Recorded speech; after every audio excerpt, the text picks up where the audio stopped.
Everyone welcome back to my channel study with Nidhi. This is Nidhi Pandey here. आज की class बहुत important class होने वाली है। This is the lesson number 3 of principle of marketing और ये आपका लेसन नंबर 3 है। यूनिट नंबर 1 का हम लोगों ने चैप्टर नंबर 1 कर लिया, this is the nature and scope of marketing. Chapter number 2 कर लिया, this is marketing mix. And chapter number 3 this is marketing environment. हम इसको आज स्टार्ट करते हैं। देखिए बहुत ईजी चैप्टर है बट इंपॉर्टेंट है, एग्जाम में आ जाता है, तो इसको हम बहुत ईजी वे में करेंगे जैसे हमने मार्केटिंग मिक्स भी किया है। मैं इसको आपको स्टार्टिंग में सारे पहले ओवरव्यू दूंगी कि चीज़ें क्या होती है, उसके बाद आप इसे अच्छे से रीड करोगे तो आपको अच्छे से क्लियर हो जाएगा, राइट। अब देखिए मार्केटिंग एनवायरनमेंट क्या होता है। एनवायरनमेंट से आप समझते हो कि पर्यावरण, यानी कि आपके आसपास जो भी चीज़ें हैं उसको हम एनवायरनमेंट कहते हैं, आपको पता है। तो इसके कहते हैं मार्केटिंग के एनवायरनमेंट को। मार्केटिंग क्या मतलब, ये जो मार्केट, मैंने आपको मार्केटिंग समझा मार्केटिंग क्या होती है, तो मार्केट के एनवायरनमेंट को एनालाइज करना है आपको, मार्केटिंग एनवायरनमेंट कहलाता है, राइट। अब यहाँ पे देखिए एक एग्जाम देख रखा है, यहाँ पे एक definition, this is the companies marketing environment is made up of all sectors. यानी कि आपको पता है 3 सेक्टर्स होते हैं।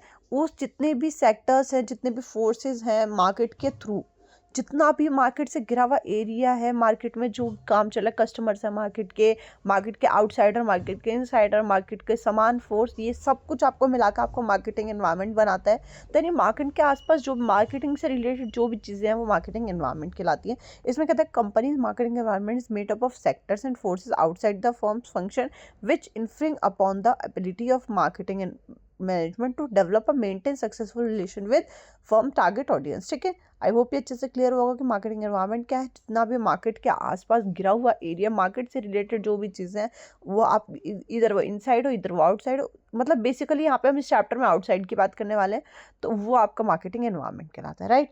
अब देखिए मार्केट एनवायरनमेंट की ना कुछ फीचर्स होता है। मार्केट एनवायरनमेंट हमें सबसे पहले अगर मैं बात करूँ कि इसकी इंपॉर्टेंस का, इसको स्टडी करने की, देखिए मार्केट एनवायरनमेंट आपको पता है क्या होता है कि हमें मार्केट को स्टडी करना, मार्केट के पर्यावरण को जानना है। अब इसकी क्यों इंपॉर्टेंस है, इसकी ज़रूरत क्या है, पहले अब ये जान लो। देखो इसकी ज़रूरत इसलिए होती है क्योंकि अगर हम मार्केट को जानेंगे, फॉर एग्जाम्पल अगर मैं लूँ कि आप शूज़, आपके शूज़ की शॉप है, आपकी शूज़ की मान लो कंपनी है, ठीक है।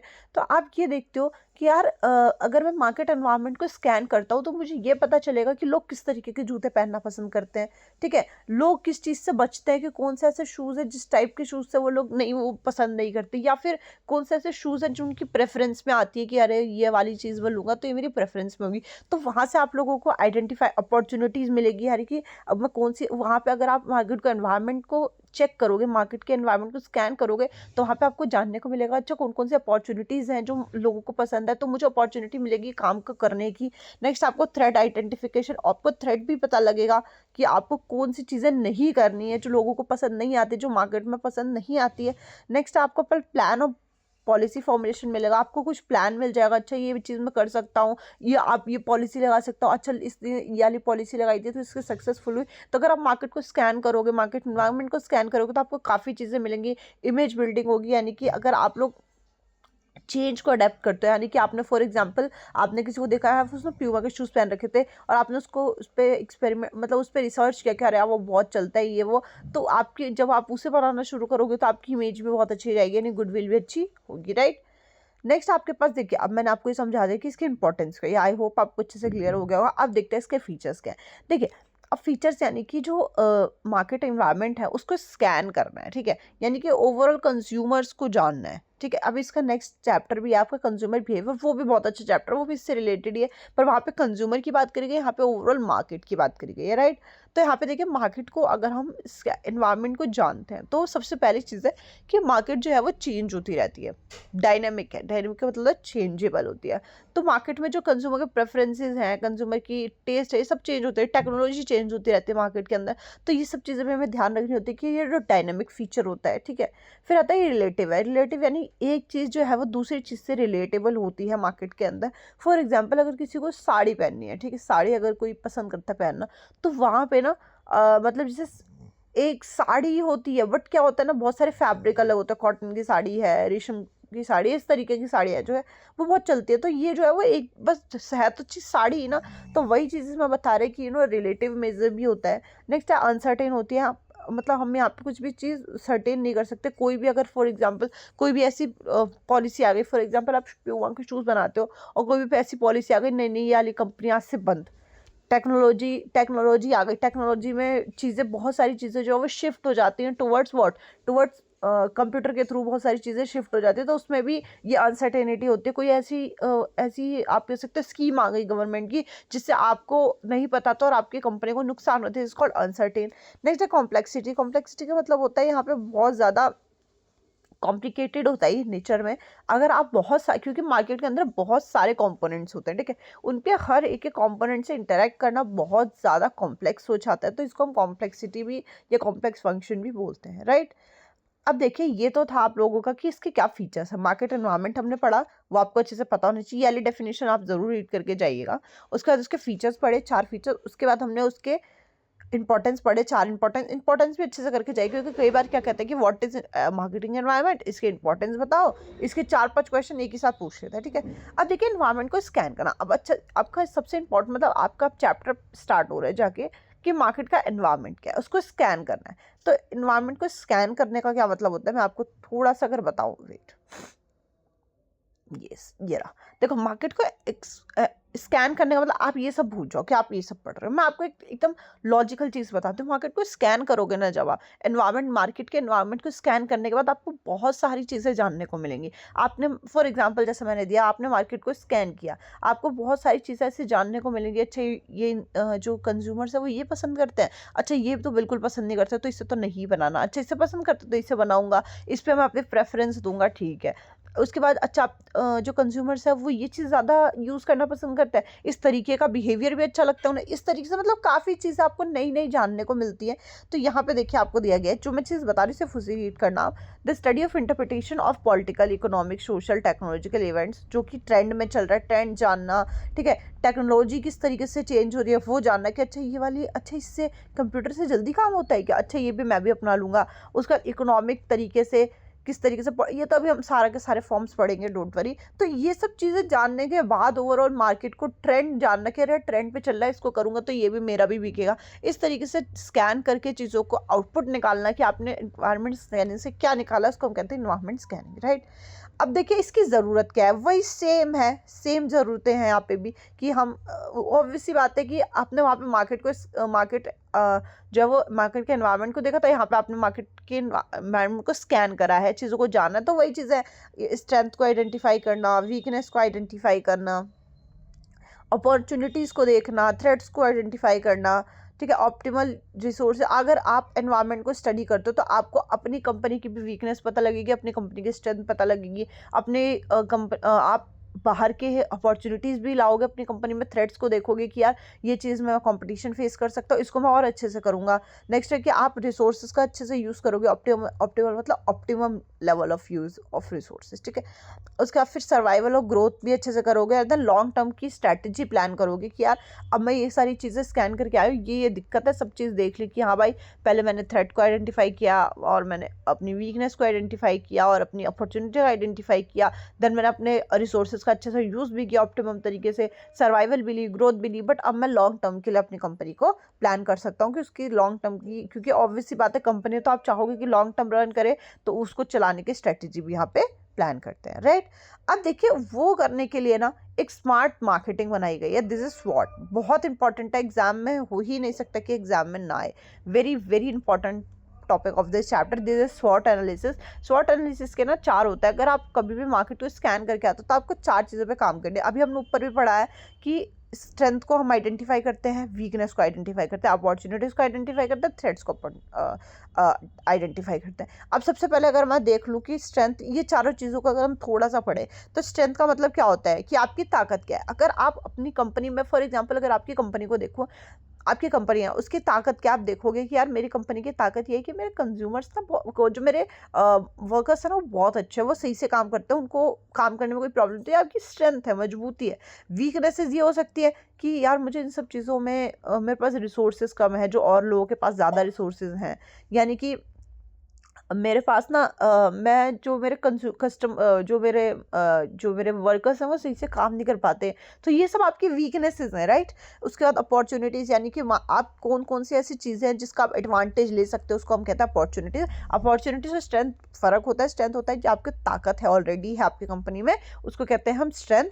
वीकनेस होती है जो कमी है आपकी कंपनी में ऑलरेडी, वो। उसके बाद फिर अपॉर्चुनिटीज़ होती हैं जिनको आप ग्रैब कर सकते हो, जिनको ग्रैब करने का आपके पास एडवांटेज होता है। और नेक्स्ट आपके पास थ्रेट, थ्रेट होता है जब आप किसी भी चीज़ से आपको पता है कि इससे मुझे फ्यूचर में जो है वो दिक्कत होने वाली है, तो उस चीज़ का पता लगाना, दिस इज थ्रेट्स। ठीक है, नेक्स्ट अब हम देखते हैं यहाँ पे देखिए स्वॉट एनालिसिस के, बहुत अच्छा ही स्वॉट तो करके जाना। इसके अंदर आपसे क्या कहता है कि स्वॉट एनालिसिस जो है वो कंपटीशन का एडवांटेज देता है। कंपिटिटिव यानी कि अगर आप अपॉर्चुनिटीज देखते हो यार कंपटीशन बहुत ज़्यादा, तो उस पर भी आप काम करते हो। नेक्स्ट कंडक्ट स्वॉट analysis to recovery of weaknesses को रिकवर करता है और एक्शन लेता है कि आपकी कंपनी ज़्यादा से ज़्यादा ग्रो कर सके। ठीक है, अब नेक्स्ट आता है कि टाइप्स ऑफ एनवायरनमेंट, दो तरीके के एनवायरनमेंट होते हैं। ये भी अच्छा पॉइंट है, इसे भी आप करके जाना कि दो तरीके के एनवायरनमेंट होते हैं, माइक्रो एनवायरनमेंट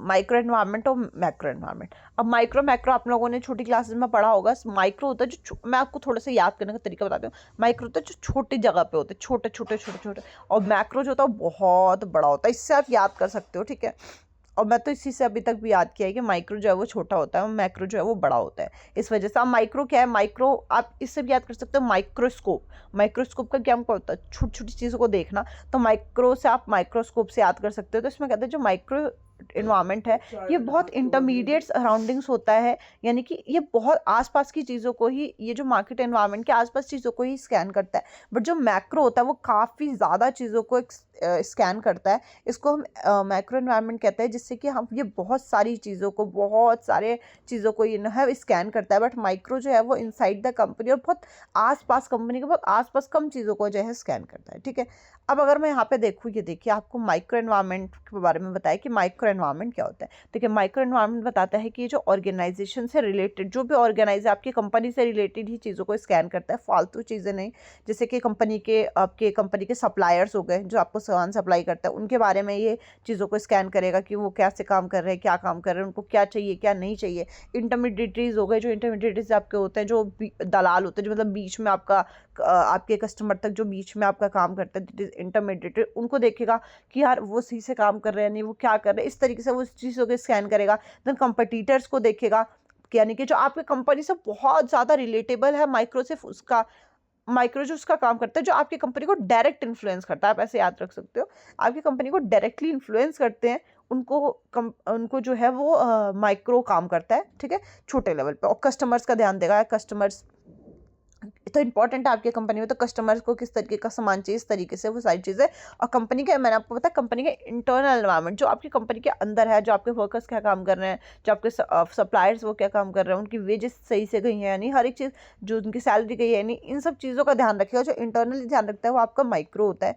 ठीक है, अब देखिए मैक्रो क्या होता है। मैक्रो जो है वो वर्ल्ड, मतलब मैक्रो जो है वो पूरे के पूरे ऑर्गेनाइजेशन के आउट ऑफ कंट्रोल होता है। यानी कि आप देखो माइक्रो तो ऑर्गेनाइजेशन के अंदर का काम करता है इंटरनली, बट जो मैक्रो होता है ना वो आउटसाइड द ऑर्गेनाइजेशन काम करता है। यानी कि अब वो देखेगा कि कोई कौन से पॉलिटिकल फैक्टर्स तो नहीं आया, यानी कि जो आपकी गवर्नमेंट है उन्होंने कोई पॉलिटिकल फैक्टर्स तो नहीं लाए जिससे हमारी कंपनी के, देखो माइक्रो मैक्रो दो होते हैं। और माइक्रो जो है वो इस चीज़ को देखता है कि आपकी कंपनी इनसाइड कितना हार्म हो रही है, और माइक्रो जो है वो देखता है कि आउटसाइड द कंपनी कितना हार्म हो रही है। तो वो चीज़ें माइक्रो देखता है। अब देखिए उसके बाद वो देखता है कि इकोनॉमिक फैक्टर्स कौन कौन सा है, सोशल एंड डेमोग्राफिक फैक्टर कौन कौन से है, टेक्नोलॉजिकल कोई ऐसा फैक्टर तो नहीं आया जिससे हमारी कंपनी को अफेक्ट होगा, लीगल तो नहीं आया, या फिर एनवायरमेंट फैक्टर्स तो नहीं है। तो ये चीज़ें आप देखिए, हम इसको वन बाय वन अच्छे से क्लियर करते हैं। देखिए पॉलिटिकल क्या होता है, आप सबसे पहले ये जानो। पॉलिटिकल वो एनवायरमेंट होता है जहाँ पे कोई चीज़, ऐसे नए लॉ या ऐसी नई पॉलिसीज़ जो है वो बिज़नेस को अफेक्ट करे, जो कि गवर्नमेंट कोई नई पॉलिसी ले आए और वो बिज़नेस को अफेक्ट करे, उसको हम कहते हैं पॉलिटिकल एनवायरनमेंट, जो पॉलिटिक्स के थ्रू हो। ठीक है, यहाँ पे देखिए आपको दिया हुआ है, ये देखिए फैक्टर्स कौन कौन से, गवर्नमेंट की स्टेबिलिटी होती है, यहाँ पे freedom of press, rule of law, ये ब्यूरोक्रेसी, ठीक है, करप्शन, इस तरीके की चीज़ें पॉलिटिक्स में आती हैं। जैसे कि आपको पता, आपको याद होगा कि एक बार नोटबंदी हुई थी। ठीक है, तो कितने सारे लोगों का नुकसान हो गया था। तो ये आउटसाइड द रेगुलेशन है, जो कि बहुत इंपॉर्टेंट था। एनवायरनमेंट था कि जो नोट है वो यहाँ पे बंद हो गए थे, तो गवर्नमेंट ने कुछ पॉलिसी लाई जिसकी वजह से ये नोट बंद हो गए थे। तो पॉलिटिकल एनवायरनमेंट हो गया। अब नेक्स्ट है इकोनॉमिक एनवायरनमेंट। इकोनॉमिक एनवायरनमेंट, जैसे कि इकोनॉमिक्स आप जानते हो, इन्फ्लेशन यानी महंगाई हो गई। तो महंगाई आपका आउटसाइडर फैक्टर है, बट वो कंपनी को भी इफेक्ट करेगा। ठीक है, लोग सामान ही नहीं खरीदेंगे, ज़्यादा महंगाई, अनएम्प्लॉयमेंट हो गई। लोगों के पास जॉब नहीं है, फाइनेंस या फिर मॉनेटरी ऐसी फाइनेंस या मॉनेटरी के रिगार्डिंग ऐसी पॉलिसी हो गई, ठीक है, उसको हम इकोनॉमिक कहते हैं। इंटरेस्ट रेट बढ़ गए, कंज्यूमर की इनकम इस तरीके से कंज्यूमर की इनकम कम या ज़्यादा हो गई, तो उस केसेस पे भी तो ये इकोनॉमिक फैक्टर्स होते हैं। ये इंपॉर्टेंट इकोनॉमिक फैक्टर्स पढ़ के जाना ज़रूर, ठीक है। तो इन्फ्लेशन यानी महंगाई जब बढ़ जाती है तो उस पर भी आपकी कंपनी, महंगाई क्या है, आउटसाइड द फैक्टर है, बट वो आपकी कंपनी को भी अफेक्ट करेगी, ठीक है, इनडायरेक्टली। ये जो माइक्रो होता है ना, माइक्रो फैक्टर्स, वो आपकी कंपनी को इनडायरेक्टली अफेक्ट करते हैं, ठीक है। नेक्स्ट आपसे कहता है हमारे पास सोशो कल्चरल इन्वायरमेंट है। सोशो कल्चर इन्वायरमेंट का मतलब होता है कि जो आपके कल्चर से रिलेटेड हो, ठीक है। कहता है कि यहाँ पे सोसाइटी और सोशली आपके रिलेटेबल हो, उसको हम कहते हैं सोशो कल्चर एनवायरनमेंट। जो कि परसेप्शन, एक्शंस जो आपके रिलेटेड हो आपके सोशल से या फिर आपके सोसाइटी से रिलेटेड हो, उसको हम कहते हैं सोशल कल्चर एनवायरनमेंट, ठीक है। अभी देखिए यहाँ पे मैं आपको थोड़ा सा एक्सप्लेन करती हूँ। जैसे कि देखिए यहाँ पे कहता है कि लोगों का स्टाइल चेंज हो जाता है। देखो, मैं अगर आपसे बात करूँ कि आप अभी कोई चीज़ ट्रेंड में चल रही है, फॉर एग्जांपल अभी बेल बॉटम जीन्स जो है वो ट्रेंड में चल रही है, एक एग्जांपल लेते हैं। अगर आते ही आगे, मैंने इसको छोटा सा एग्जांपल लिया, आगे जो है कोई और सी जीन्स जो है ट्रेंड में चलने लग जाए, तो लोगों की परसेप्शन जो है वो चेंज हो जाएंगे, लोगों की थिंकिंग चेंज हो जाएगी। तो उसी को, और वो जो है वो आउटसाइड द फैक्टर है, ट्रेंड चल रहा है, ट्रेंड आपका आउटसाइड द फैक्टर होता है। तो ये जो है वो किसको अफेक्ट करेगा, बट वो आपकी कंपनी को, अगर आपके कपड़ों की शॉप है तो आपको अफेक्ट करेगा, वो ऑब्वियस सी बात है, ठीक है। तो वही होता है कि उसको हम सोशियो कल्चर इन्वायरमेंट कहते हैं। इसके अंदर यहाँ पे एक एग्जांपल भी गिवन है कि रिलीजन एक सिग्निफिकेंट पार्ट होता है वहाँ पे, कभी रिलीजन के बेसिस पे कुछ चेंज हो जाता है, इस तरीके से बहुत सारे हैं, बट आपको ज़्यादा इसमें जाना नहीं है। फिर नेक्स्ट आता है आपके पास डेमोग्राफिक एनवायरनमेंट। डेमोग्राफिक एनवायरनमेंट होता है कि एरिया के बेसिस पे एनवायरनमेंट होता है, एरिया के बेसिस पे एनवायरनमेंट को चेंज करना। यानी कि यहाँ पे कहता है कि फॉर एग्जांपल, यहाँ पे कुछ एग्जांपल्स दिए हुए हैं, जैसे कि जो कैरेक्टरिस्टिक्स है डेमोग्राफिक के, ये जो है वो इम्पेक्ट करते हैं बिजनेस के एबिलिटी को इम्पेक्ट करते हैं। जैसे कि यहाँ पे एक एग्जांपल दिया होगा कि चाइना है, in terms of population China जो है वो बहुत ज़्यादा है, आपको पता है, ठीक है। तो यहाँ पे दे रखा है कि डेमोग्राफिक के एनवायरनमेंट के बेसिस पे, यानी कि देखो अब इन पॉपुलेशन के बेसिस पे आपने बांट दिया, जोग्राफिक एरिया के बेसिस पे एनवायरनमेंट को स्कैन किया, ठीक है, इनकम के बेसिस पे एनवायरनमेंट को स्कैन किया, तो उन बेसिस पे एनवायरनमेंट को स्कैन करके आप लोग जो आउटपुट लेके आते हैं उसको हम कहते हैं डेमोग्राफिक एनवायरनमेंट, ठीक है। ये अच्छे से कर लेना, ये इंपॉर्टेंट है। पॉपुलेशन के बेसिस पे, पॉपुलेशन का साइज़ कितना है, जैसे चाइना का सबसे ज़्यादा साइज़ है, तो उनके बेसिस पे आप कोई भी ऐसा वो ले आए कि यार इसकी पॉपुलेशन ज़्यादा है, इनकी पॉपुलेशन कम करने का कोई ऐसा मतलब कुछ भी है जो on the basis of population हो, ज्योग्राफी यानी एरिया के बेसिस पे, और इनकम यानी कि आपके सैलरी या इनकम के बेसिस पे हो, ठीक है, इनके बेसिस पे डिस्ट्रीब्यूशन होता है यहाँ पे। नेक्स्ट आता है टेक्नोलॉजिकल इन्वायरमेंट। टेक्नोलॉजिकल इन्वायरमेंट का मतलब होता है, तो बहुत ईजी है कि टेक्नोलॉजी में कोई ऐसा चेंज हो गया जिससे कि आपके बिजनेस को अफेक्ट कर गया, यानी कि जैसे मैंने बताया कि आज के टाइम में टेक्नोलॉजी में कितना ज़्यादा चेंज हो रहा है, तो वो इनडायरेक्टली जो बिजनेसेस को अफेक्ट कर रहा है, क्योंकि जो कल 10 लोग वर्कर्स, जो 10 वर्कर्स थे, ठीक है, उनकी मतलब 10 वर्कर की एक कंप्यूटर ने जगह ले लिया, तो ये जो है वो अनएम्प्लॉयमेंट बताता है, अनएम्प्लॉयमेंट को ये ग्रो थ्रू कर रहा है, ठीक है।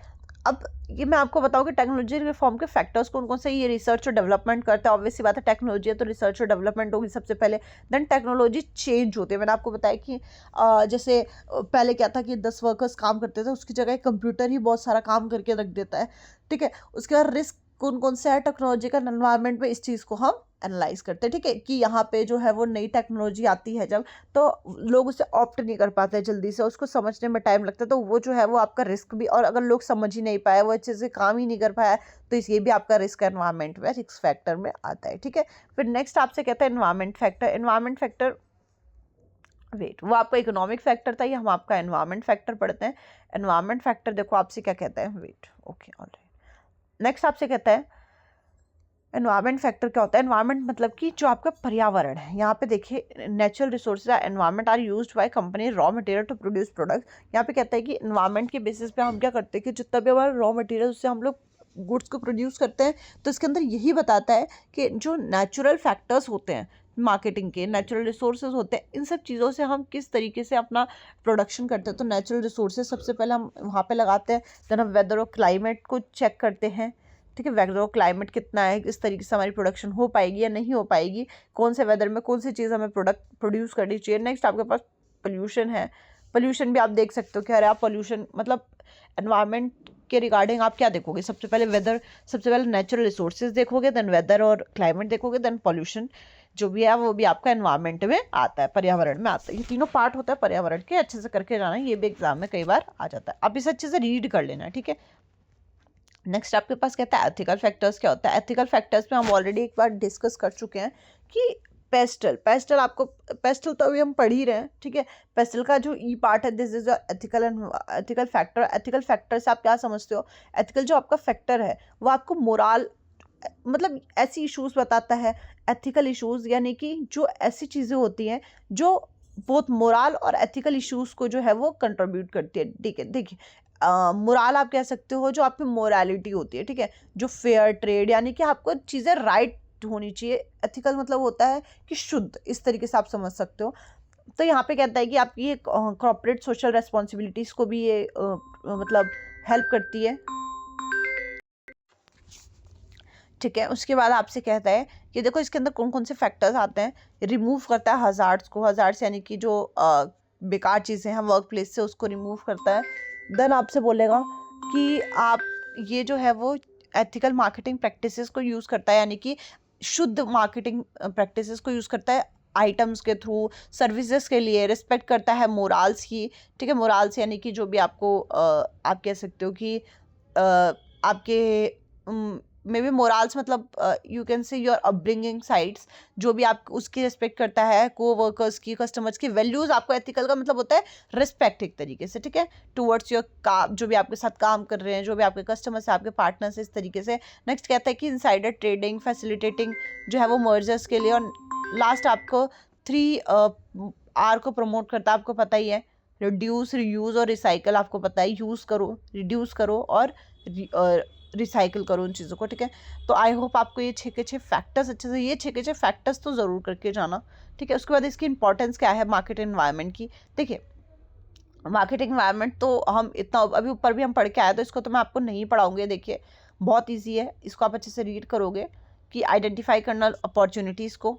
ऑब्वियसली बात है, मार्केटिंग एनवायरनमेंट को स्टडी करने का फ़ायदा है कि अपॉर्चुनिटीज़ हमें आइडेंटिफाई हो जाती है, थ्रेड आइडेंटिफाई हो जाती है, मार्केट के जो भी चेंजेस हैं वो हमें पता लग जाते हैं कि मार्केट में क्या चेंजेस आए। हम कंपटीटर को अंडरस्टैंड करते हैं, अच्छा कंपटीटर्स का ये तरीका है कि इस तरीके से उनका सामान ज़्यादा बिकता है। उसके बाद अंडरस्टैंड, कस्टमर्स को अंडरस्टैंड करते हैं। नेक्स्ट आपके पास हम ट्रेंड को यूज़ करते हैं, टैप करते हैं, राइट। अब नेक्स्ट आपके पास आता है इंडिया मार्केट और उसके एनवायरनमेंट के। थोड़ा बड़ा चैप्टर है, डोंट वरी, ये आपका I guess okay last point है, डोंट वरी, ठीक है। नेक्स्ट आपसे कहता है कि इंडियन मार्केट है उसके एनवायरनमेंट क्या है। अब इंडियन मार्केट जैसे अपनी मार्केट, जैसे आप अपने अच्छे से समझ सकते हो, तो जो आपका इंडियन मार्केट है वो बहुत बड़ी मार्केट है। आपको पता है कि इसका जो रेंज है वो बहुत बड़ा है। यहाँ पे अलग अलग तरीके से on the basis of categorisation यहाँ पे चीज़ें मिलती हैं। देखिए आपको मैं बताती हूँ। एक तो आपका है लार्ज मार्केट। लार्ज मार्केट यानी कि पॉपुलेशन के टर्म में जो इंडियन मार्केट है वो सेकंड लार्जेस्ट वर्ल्ड है, आपको पता है पॉपुलेशन के बेसिस पे। तो ये आपको कहता है कि ये जो मार्केट है ना ये बहुत बड़ी, यहाँ पे 4 तरीके से मार्केट लगती है इंडिया में, north market, southern market, western market और ईस्टर्न मार्केट, ठीक है। चारों तरीके की मार्केट जो है वो आपकी डिवाइडेड है यहाँ पे on the basis of region के बेसिस पे अगर मैं बात करूँ तो। नेक्स्ट आपसे कहता है कि रूरल मार्केट यानी गांव की मार्केट्स भी इंडिया में तो गांव की मार्केट्स भी लगती हैं, ठीक है। उसके बाद कल्चर के बेसिस पे, रिलीजियस के बेसिस पे मार्केट लगती है, जैसे कि ये इस रिलीजन का सामान यहाँ पे मिलता है, इसका मतलब इस तरीके से भी कल्चर के बेसिस पे भी कुछ मार्केट जो है वो डिवाइड करी जाती हैं। नेक्स्ट आता है इकोनॉमिक सिचुएशन के बिहाफ पे भी मार्केट जो है वो डिवाइड करी जाती है। इसमें कहता है इंडिया जो है वो ऐसा देश है जहाँ पे फास्टेस्ट ग्रोइंग इकोनॉमिक होती है, ठीक है। हर एक ईयर में आपका स्टैंडर्ड ऑफ लिविंग जो है वो बढ़ता है। तो यहाँ पे बताते हैं कि यहाँ पे हम इकोनॉमिक सिचुएशन को भी देख के मार्केट को इस्टेब्लिश करते हैं। नेक्स्ट आपसे कहता है गवर्नमेंट के बेसिस पे, ऑब्वियसली बात है गवर्नमेंट के बेसिस पे भी हम यहाँ पे जो आपके कंज्यूमर्स को मतलब प्रमोट कर रहा है, चीज़ों को एक्सेप्ट कर रहा है, दिस इज गवर्नमेंट की जो भी टर्म्स है, कंडीशंस हैं,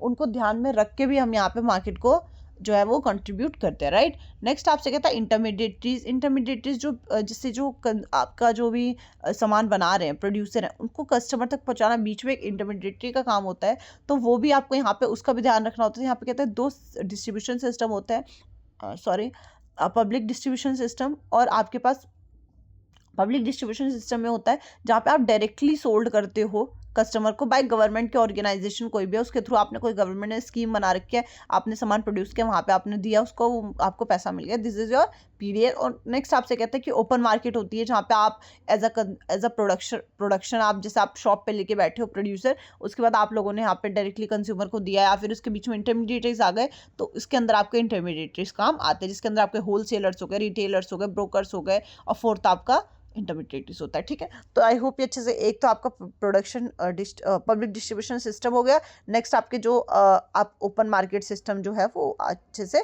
रिड्यूस करते हो, राइट। नेक्स्ट आपके पास प्रेस होता है। प्रेस में आपसे कहूँगी वो जो न्यूज़पेपर्स ये सो मीडिया वाले ये सब होते हैं, उनको हम कहते हैं प्रेस। तो इसके अंदर कहता है कि ये जो है वो भी आपका काम करता है मार्केट को, मार्केट जो इंडियन मार्केट है उसके अंदर मार्केटिंग करने में आपका प्रेस भी काम करता है। वो लोगों को बताने लग गए कि ये चीज़ अच्छी है, तो उसके थ्रू न्यूज़पेपर्स के थ्रू एंड ऑल। नेक्स्ट आपके पास टेक्नोलॉजी है। टेक्नोलॉजी तो आपको बताइए आज के टाइम में technology is very very important, और रिसर्च करने में, काफ़ी चीज़ों को जानने में आपकी टेक्नोलॉजी हेल्प करती है। लास्ट है आपका स्ट्रैटेजीज़ क्या है मार्केटिंग एनवायरनमेंट को डील करने की। तो उसके लिए मैं आपको अगर मैं आपको थोड़ा वोकल होके ऐसे ही बताऊँ, अगर माइंडली थोड़ा सा अगर गेम खेलें, तो चीज़ों को सबसे पहले आप मार्केट को डील कैसे करोगे आज के टाइम में। मार्केट को डील करने का सबसे पहला कि आप अपने कंपटीशन को जानोगे कि यार मेरा कॉम्पिटिटर क्या कर रहा है, उससे मैं थोड़ा सा और अच्छा करूँ। ठीक है, अपना अगर यहाँ पे देखिए आपके पास दे रखा है पेप्सी और कोला, दो एग्जाम्पल दे रखे हैं, तो वो दोनों जो है वो अपने कॉम्पिटिटर को देखते हैं कि यार मेरा कॉम्पिटिटर ऐसा क्या कर रहा है जो मैं भी करूँ। तो उसके बाद फिर आप क्या करो, अडेप्ट करते हो, एंटिसिपेट करते हो, यानी कि चीज़ों को बहुत ज़्यादा रिसर्च करते हो। उसके बाद उन चीज़ों को जो रिसर्च करने के बाद आपके पास आउटपुट आया कि मुझे ये चीज़ जो है वो मुझे अडॉप्ट करनी चाहिए, तो आप उसको अडॉप्ट करते हो। नेक्स्ट आपके पास आप मार्केट को डील करने के लिए अपनी कंपनी को स्मूथिंग, बफरिंग, इस सब चीज़ों को बढ़ाते हो, कंपटीशन में आते हो, ऑब्वियस सी बात है डोमेन को अपने शिफ्ट करते हो। यानी कि अगर आप अब मानते हो आप कोई और चीज़ पे काम कर रहे थे, बट आपने कहा यार ये इस तरीके से करूँगा ना तो ज़्यादा अच्छी, तो आप अपने डोमेन को शिफ्ट कर रहे हो। ठीक है, बाय आप लोगों ने रिसर्च करने के बाद, उसके बाद टेक्नोलॉजी को अपग्रेड करना। और नेक्स्ट आपके पास आता है मर्जर्स को मतलब एक्विजिशन करना, कि दो या दो से ज़्यादा जो भी मर्जर्स हैं उनको इंटीमेट करना कि उनको भी एम्प्लॉयमेंट एंड ऑल मिले। ठीक है, तो ये आपका पूरा चैप्टर हो गया। ये इसके कुछ छोटे क्वेश्चंस थे वो भी हैं, और लास्ट ये आपके पास क्वेश्चंस हैं इस चैप्टर से रिलेटेड, इंपॉर्टेंट क्वेश्चन, इनको आप ज़रूर करके जाइएगा। ये देखिए वीडियो को स्क्रीनशॉट या फिर आप वीडियो को पॉज करके इसको एक बार रीड कर लीजिए। This is the question important. So I hope आपकी आज की वीडियो आपको अच्छे से समझ में आई होगी, और please do like, comment and share the video. Thank you everyone for watching the video.